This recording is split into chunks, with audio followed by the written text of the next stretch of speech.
கர்த்தர் உன்னை தினமும் தேடி வருகிறார் என்ற தலைப்பில் நாம் அதிகமாக தியானித்து வருகிறோம். ஒவ்வொரு நாளும் தேவன் நம்மை தேடி வந்து அவருடைய வார்த்தையை நம்ம உள்ளத்தில் விதைத்து நம்முடைய வாழ்க்கை இந்த நிலைமையிலிருந்து இன்னும் அதிகமான நிலைமையில மாறுவதற்காக தேவன் தேடி வருகிறார். இந்த பூ உலகத்தில் நீங்கள் இருக்க மட்டும் நீங்கள் எல்லா விதத்திலும் செழித்து சந்தோஷமாக இருக்க தான் அவருடைய விருப்பமும் சித்தமாக இருக்கிறது. இதை நம்ம நன்றாக உள்ளத்தில் விதைச்சிட்டே இருக்கணும். எப்பவும் அவருடைய விருப்பமாக இருக்குது. நான் நன்றாக இருக்குது தேவனுடைய விருப்பமாக இருக்குது. நான் செழித்து வாழ்வது தேவனுடைய விருப்பமும் சித்தமாக இருக்குது. அவர் மகிழ்கிறார். நான் நன்றாக வளர்ந்து நன்றாக பலவீனமாக இல்லாமல் பலத்தோடு இருப்பது அவர் விரும்புகிறார். நான் ஓட்டாண்டியாமல் இல்லாமல் செல்வத்தோடு வாழ்வதற்கு அவர் விரும்புகிறார். இப்படி தேவன் என்னை நோக்கி எப்படி அவர் வந்து தேடி வந்து இப்படிலாம் அவர் விரும்புகிறார். அதனால தான் அவர் தேடி வருகிறார். ஒரு மனிதன் தேடி வந்து ஒருத்தன் நன்மை செய்கிறான்னா அவனுக்கு எல்லா விதமான காரியத்தையும் கொடுப்பான். எல்லாத்துலேயும் அவனுக்கு பாதுகாப்பு, சுகம், பலந்து எல்லா காரியத்திலையும் அவனுக்கு நான் ஒரு பாதுகாத்து கொடுக்குறேன். நான் எல்லாம் செய்வேன் அப்படின்னு சொல்லி. அதே போல் நம் தேடி வந்த அந்த தேவன், நம்ம இந்த அண்ட சராசரியை படைத்த அந்த தேவன் நம்மை தேடி வருகிறார் என்றால் அவருடைய வார்த்தையை நம் உள்ளத்திலே விதைக்கிறார்.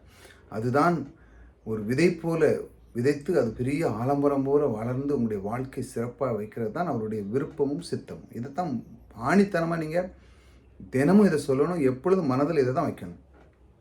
அவருடைய வார்த்தைக்கு நேராக போவோம். பிள்ளை வளர்ந்து ஆவியிலே பலன் கொண்டு ஞானத்தினால் நிறைந்தது, தேவனுடைய கிருபையும் அவன் மேல் இருந்தது. பாருங்கள், குழந்தைகள் அது வளர்ந்து வாங்கி அந்த மாதிரி ஒரு காரியத்தை சொல்லப்படுகிறது. அது ஆவியில் பலன் கொண்டு ஞானத்தில் நிறைந்து தேவனுடைய கிருபை அவன் மேல் இருக்கின்றதுன்னு சொல்கிறாங்க, போட்டிருக்குதுல. ஏன்னா இந்த உலகத்தில் பாருங்கள், இப்போ உள்ள காலகட்டத்தில் வேத வசனத்தை படிக்கிறதுக்கு மக்களுக்கு நேரம் இல்லை. பிள்ளைகளும் படிக்க மாட்டேங்குது.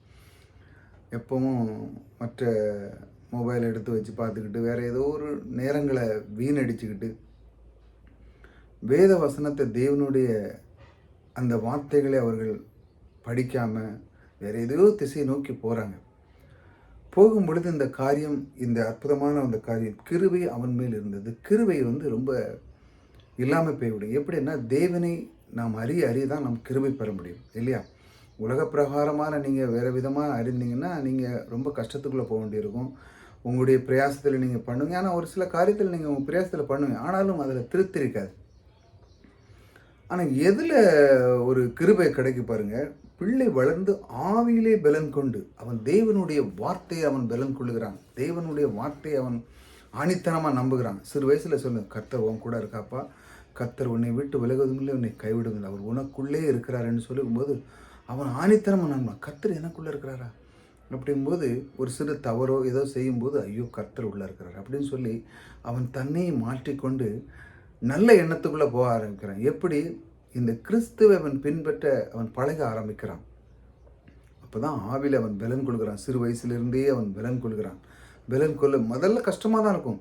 ஆனால் அந்த சொல்லி சொல்லி சொல்லி சொல்லி சொல்லி நம்ம வளர்க்கும் பொழுது பிள்ளைய அவன் அந்த வாலிப வயசை தேவனுக்கு கொடுக்கும்போது தேவன் அவனை மிக அற்புதமாக அவர் நடத்துகிறார் பாருங்கள். அவன் ஞானத்தினால் நிறைந்து அவன் ஞானத்தில் அவன் நிறைஞ்சிருந்தான். சிறு வயசுலேயே படிக்கும்போது கர்த்தரை தேடும்போது இப்படி அவன் ஞானத்தில் அறிவில் எல்லா விதத்துலேயும் அவன் தேடுறான். எப்படி? கர்த்தரை தேடும்போது வாலி வயசுலேயே அவனுடைய செல்வ செழிப்பும் சந்தோஷமும் மகிழ்ச்சி, அவனுக்கு எல்லா வித ஆசீர்வாதமும் தேவன் கொடுக்கிறார். அதை விடையும் மேலானது தேவனுடைய கிருபை. இப்படி தான் அவர் உங்களை வளர்க்கிறார்.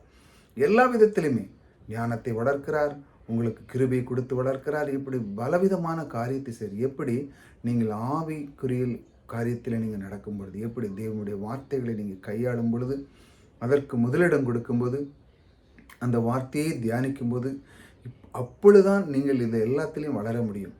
இல்லைன்னா நீங்கள் உலக பிரகாரமான பிள்ளைகளை நீங்கள் வேறு விதத்தில் விட்டுட்டிங்கன்னா அந்த பிள்ளைகள் வேறு விதமாக போகும். அதான தவறான வழியில் சென்று அவங்க தவறான விதத்தில் மாட்டிக்கிடுவாங்க. அவங்களுடைய வாழ்க்கை சின்ன பின்னமாக போயிடும். ஆகையால் தேவனை அறியும் பொழுது தேவன் அவர்களுக்கு கைடு கொடுக்குறார். நீ எப்படி வாழ வேண்டும், நீ எப்படி இருக்க வேண்டும், நீ எப்படி போக வேண்டும் என்று அவனுக்குள்ளே பரிசுத்த ஆவியானவர் கிருபை செய்கிறார். கிருபை செய்து அவனை அற்புதமாக வழி நடத்துகிறார். எப்பொழுது நாம் பிள்ளைகளை வளர்க்கும் பொழுது தேவனுடைய வார்த்தை சொல்லி சொல்லி வளர்க்கணும். பாருங்கள், மோசே அந்த இதில் எகிப்து தேசத்தில் வளரும்போது அந்த தாய் அவனை சாப்பாடு ஊட்டும் போதே அவன் சொல்லி சொல்லி வளர்க்குறான். நீ இந்த உள்ள சன்னதி கிடையாப்பா, நீ இஸ்ரேல் மக்கள் உடைய சன்னதி அப்படி சொல்லி சொல்லி வளர்க்குறான். அப்போ அவன் ஒரு நாள் வளர்ந்த உடனே அவனுக்கு தெரிஞ்சுட்டு, நான் இதில் கிடையாது அப்படின்னு சொல்லி அவன் சன்னதிக்கு அவன் எந்த அளவுக்கு செஞ்சான்னு நீங்கள் பைபிளில் படிச்சிருப்பீங்க. அந்த மாதிரி சிறு வயசுலேயே அந்த தாய் அவனை அப்படி வளர்க்குறான். வளரும் பொழுது தான் அவன் ஆவிலே அவன் பலன் கொள்ளுகிறான். நான் இதுக்கு சொந்தமாக காரணம் இல்லை, உடன்படிக்கையும் சொந்தக்காரனாக நான் இருக்கிறேன்னு சொல்லி அவனுக்கு ஒரு உணர்வு வருது பாருங்க.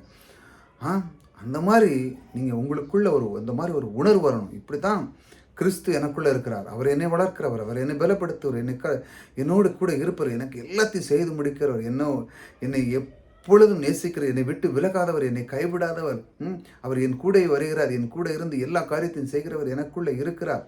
என்னுடைய வாழ்க்கையை வளர்த்து என்னுடைய வாழ்க்கையினுடைய தரத்தை உயர்த்துவர் எனக்குள்ளே இருக்கிறார். நான் எங்கு சென்றால் என்னுடைய வாழ்க்கையில் துன்பங்கள் படாத அளவுக்கு, நெருக்கடி படாத அளவுக்கு, கஷ்ட நோயில் படாத அளவுக்கு என்னை காக்கிறவர் எனக்குள்ளே இருக்கிறார்.